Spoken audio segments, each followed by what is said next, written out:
So I don't have to say that this is true because it's literally coming from Shams, right? Like, obviously it's true. It's correct. And this is some big news. This is actually some huge news that I'm quite excited about, okay? Because our San Antonio Spurs could very much so be in the mix. And I would be very shocked if they weren't in the mix of trying to see what they could do here.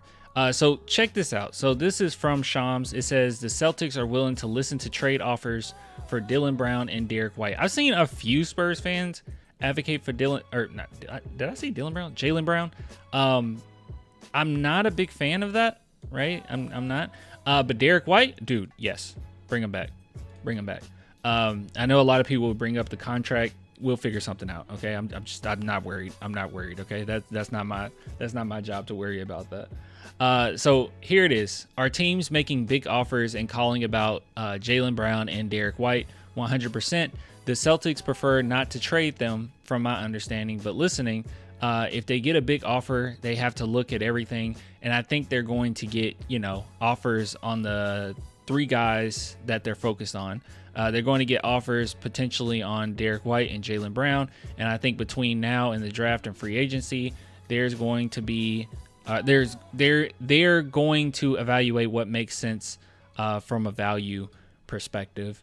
So I'll tell you this right off the bat: Derrick White is probably going to cost more than he did for us to get rid of him. I mean, let's just be honest. For us to trade away Derrick White at that time, contextually, I think his value might have been a little lower. But we do know that the Spurs have a good relationship with the Celtics when it pertains to trades and whatnot. And I'm assuming if they do something, they're going to want to do right by these 2 players as well. But as it stands right now, this is some really big news. And I've been seeing a few articles out there saying that, hey, the Spurs could try to make something happen. No one actually, putting their necks out to say specifically or say with all the confidence in the world that it's going to happen. But I really like this. I'm not going to lie to you guys. I really like this. No White, no Brown. Guys, come on. He's Derrick White. Come on. And we're in the modern NBA, all right? I don't want to hear the too many guards thing. Derrick White is yet another player. Even when he was with us, he's another player that he can fit in multitude of different roles. And I would even argue even more so now in his career than before that he could fit in different roles. Let's see, Derrick White. What's that Derrick White stats? What we got here? Because his 3-point percentage was insane last time I checked, but it might have went down. Let's see. No, it remained insane. The last time he was with us, he shot 31%. His best season, he shot 36.6%. And look at the sheer amount of threes. So, obviously, with the Boston Celtics, he's just in a better situation. I wasn't one of those people that bought in that Derrick White was just, so much better than he was with the Spurs. I don't think so. He's much more efficient. But I think that more so came down to the talent around him. Defensively, he looked no different to me. Watching him with the Celtics, I'm like, yeah, I've been seeing this since day one that he's been like this. And I would say another thing that is different. There is one thing that's different. He's much more confident, right? Near the last couple seasons with the Spurs, he grew that confidence, and then just throughout the Celtics, he knows that he belongs, right? But the last 3 years, kind of insane, right? This past season, what the heck? Look at the amount of 3-point attempts, and he's shooting 38%. Kind of crazy, right? So Derrick White is locked in. I would love him on this squad, and he's one player that you can kind of fit in multitude of different roles. Before, I really wanted the Spurs just to run him at point guard, right? Him next to DeJounte was just ugly. I hated it so much. And neither one of those guys were solid shooting guards. But now I think Derrick White is definitely someone who can fit in so many different places, just however you need him. So, dude, I'm with it, bro. I'm 100% with it. Agree, clan. Not to mention championship, shooting, and defensive prowess. The Spurs would. I guess it just depends on what it takes, right? Like what is it going to cost? Hopefully we could like get other teams involved. I'm sure that we're listening to everything, and trying to figure out what we could do. But what would be insane is if the Spurs don't have to give up too much of their future, right? Like you can still have your future intact. And I've been thinking about this, and I have a few picks that I want to keep no matter what. So let's see, Spurs.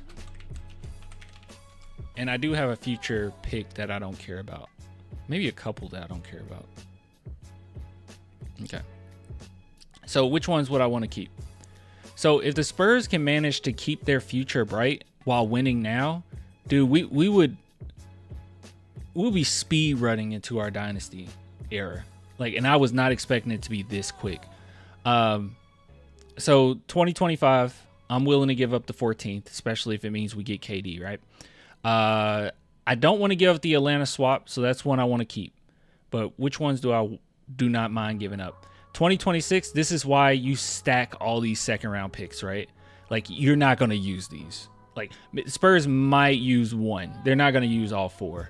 So something has to happen with that, right? There's no way. So more than likely those are gone. So you can get rid of those. I want to keep the Atlanta, right? But then anything that's ours, I don't really care that much, honestly. I don't really care. So I wouldn't mind giving up the 20, or actually the 29. Yeah, 28 I want to keep because that's a Boston swap, which I don't know what Boston will look like. That's a pretty tough one, though, because since they're in the East, I mean, it'd probably be a subpar lottery pick at that point, but they might fall apart. I don't know. So maybe I'll be willing to 28, but 29, my own, I do not mind giving that one up. Let's see, 20. There's another one that I didn't mind. And maybe 2031 if we can get something else out of. Well, actually, we don't need it. We got Sacramento swaps, right? Well, no, that would be. Okay, never mind. Yeah, that doesn't. I was looking at the wrong thing. No, I actually do want to keep that. I guess the 29 is the main one that I wouldn't care about getting rid of. And then all of these crazy amount of second round picks we have. That's just how I feel.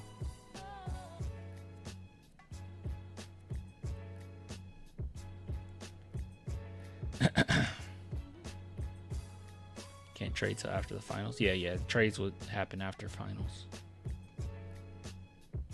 Obviously. Anyways, so yeah, just wanted to bring this up because I think that this is a big deal and hopefully the Spurs get involved. And I know that we kind of speculated about this before on whether or not Derrick White will be available.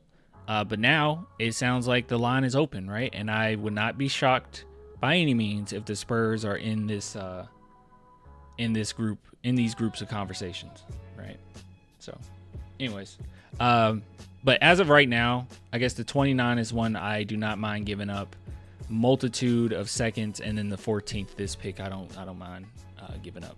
But yeah, I don't know what it'll take for Derrick, but I'm assuming it's going to be more than what we had to give up because he's just viewed differently now. You win a championship, things change.